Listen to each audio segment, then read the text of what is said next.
دو چٹانوں کی طرف پانی ٹھہر گیا اور بیچ میں 12 راستے بن گئے. 12 قافلے بنی اسرائیل کے 12 نسلیں تھی, سب اپنی بکریوں کے ساتھ, خواتین بیل جو لے کے چلے, سب روانہ سے.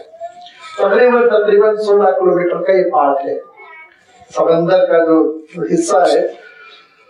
آپ یوں سمجھ لیجیے کہ 8-9 کلومیٹر بیچ میں حضرت موسیٰ علیہ السلام پہنچے. ادھر فرعون پہنچ گیا. اس نے کہا اچھا پانی میں راستہ ہے.